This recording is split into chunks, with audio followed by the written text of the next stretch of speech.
Howdy folks, it's me, Josh. So since you guys seem to really enjoy my last video, I've decided that I'm gonna try to make alternate history content on this channel much more often. So for this video, I decided to look into a scenario that I'm actually quite surprised I haven't seen talked about more often, being what if Italy never united? So, the year is 1796 and Italy doesn't really exist, at least as a concept. Italy had been divided for nearly 1300 years, ever since the fall of the Austro-Gothic kingdom, and parts of Italy would be conquered by numerous foreign empires, from the Byzantines to the Franks, before eventually splintering into a bunch of different regions, city-states, and other entities.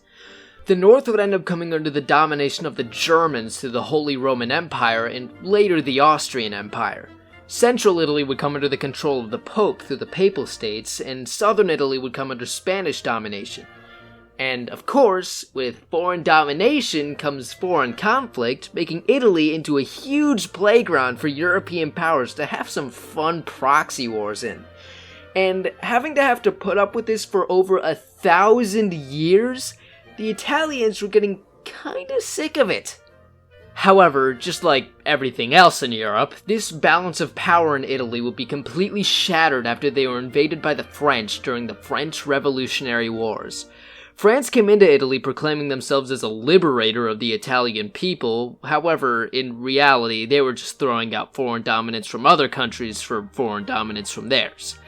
And so, the Italians, not seeing much of a difference, were still pissed about being dominated by a foreign power, and with a mix of this and the French introduction of liberalism into Italy, this would end up sparking the sentiments of Italian nationalism, which later down the line would pave the way for Italian unification.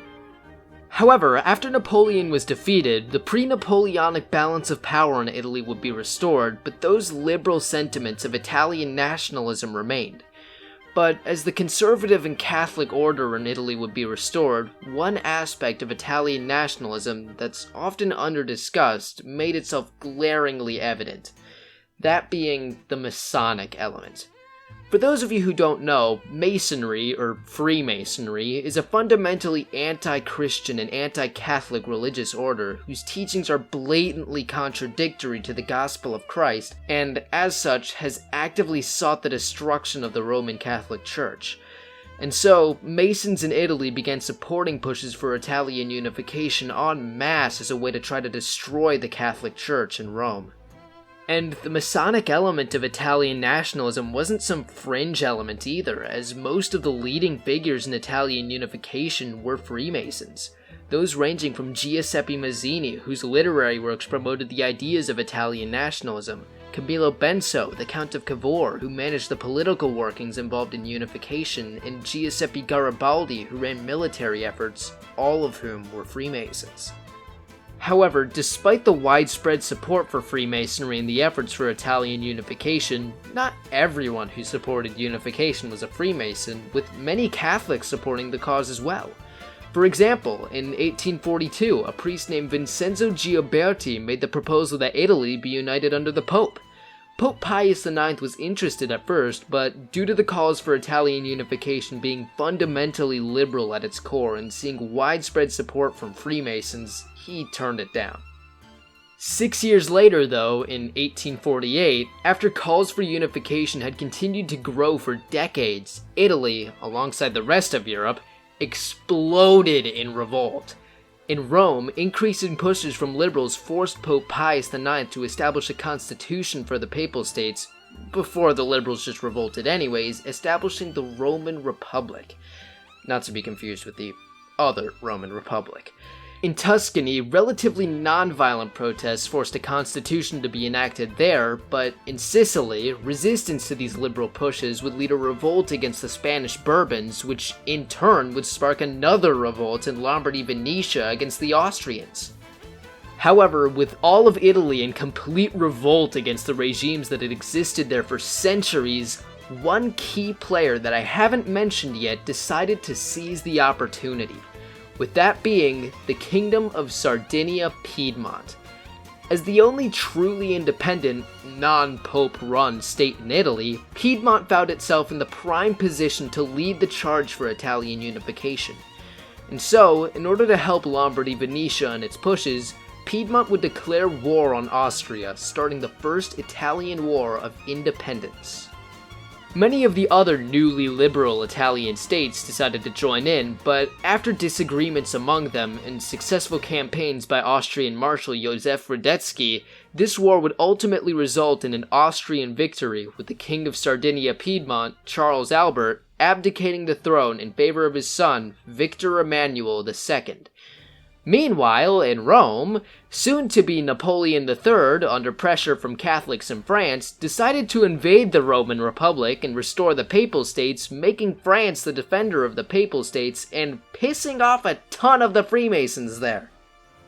Overall, this war didn't go particularly well for the Italian nationalists, but instead of quitting, they regrouped and tried again in 1859. However, this time, Piedmont decided they should probably try to get some help this time, so they reached out to France asking for an alliance.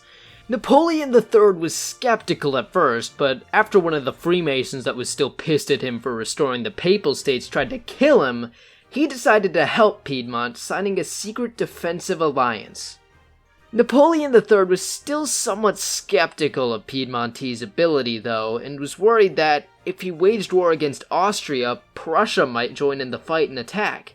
So he began making secret negotiations with Austria, just in case Prussia wanted to hop in.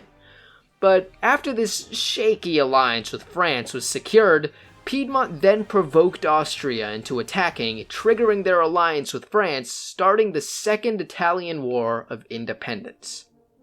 Prussia, seeing what was happening in Italy, began to mobilize troops, and it was looking like they were going to join the war.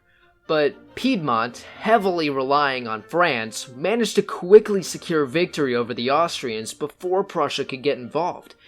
Piedmont would end up being given control over Lombardy, and Austria would end up seeing the first in a long line of humiliating defeats, contributing to Hungarian dissatisfaction. And France, as a part of their conditions for helping Piedmont, would gain Nice and Savoy, something that was very controversial among Italian nationalists, particularly Giuseppe Garibaldi. Garibaldi was from Nice, so he wasn't particularly all that happy about his home being given over to France. So, the next year, in 1860, he decided it would be a great idea to raise an army and attempt to attack France in order to retake these regions. Cavour, who ran the diplomatic side of Italian unification, was terrified that Garibaldi would potentially start a war with France, as he knew he wouldn't be able to win. So, he managed to convince Garibaldi that maybe attacking France isn't such a great idea and should instead go and invade, Sicily or something. And so, that's exactly what he did, going out and personally conquering Sicily, making himself dictator.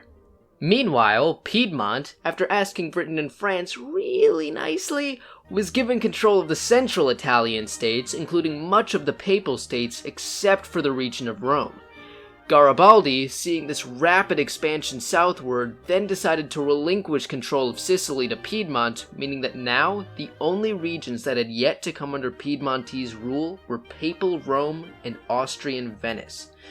Then, in 1866, after the Austro-Prussian War broke out over domination of the German states, Piedmont once again seized the opportunity, declaring war on Austria and taking Venice in what would be the third and final Italian War of Independence before Piedmont would proclaim the Kingdom of Italy.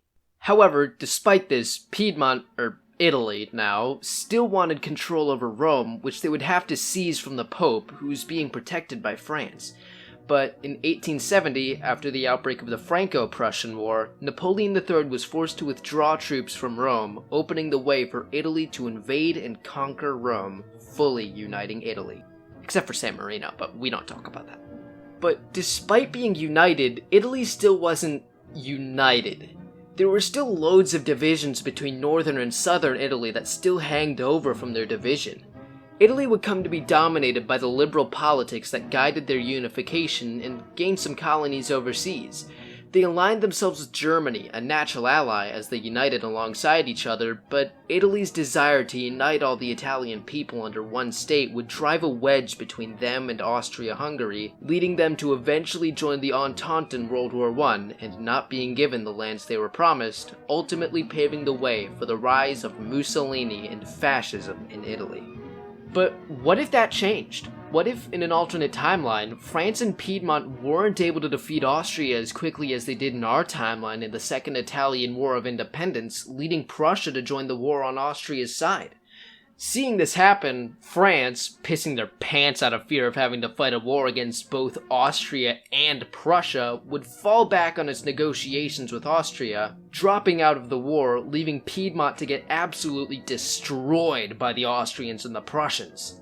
In this timeline, Austria would likely act much more harshly against Piedmont and Italian unification than they did after their victory in the First Italian War of Independence, wanting to keep any of this from happening again.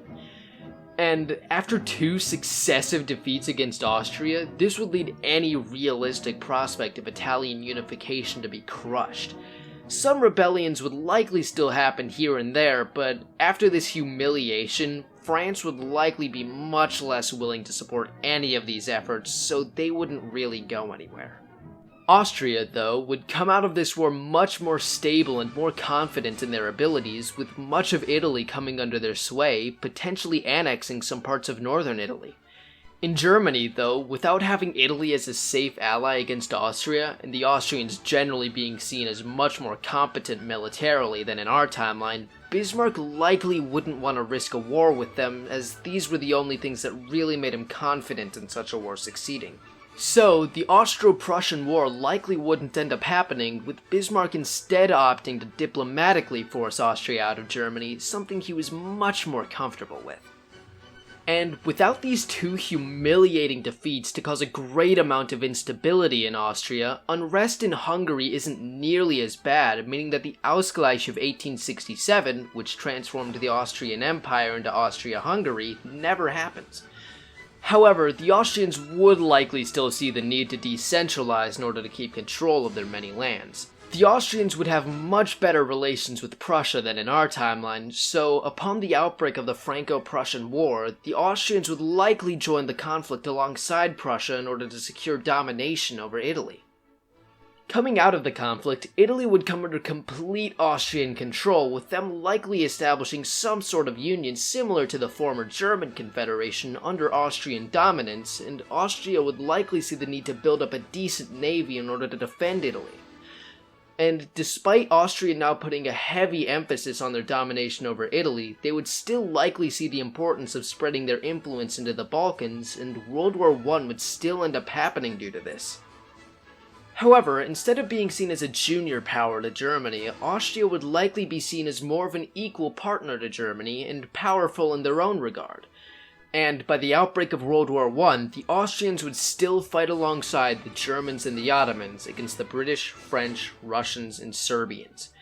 However, with Austria being decently competent in this timeline, they would be able to help defeat Russia and Serbia much quicker than in our timeline.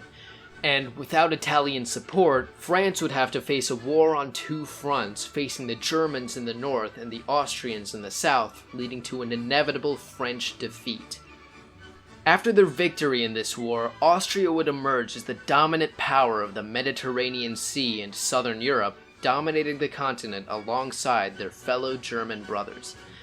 But time will only tell if the new Austrian domination will last. So, thanks for watching today's video. If you enjoyed, maybe you can subscribe or something. So, that's it for today's video. Well, till next time, see ya.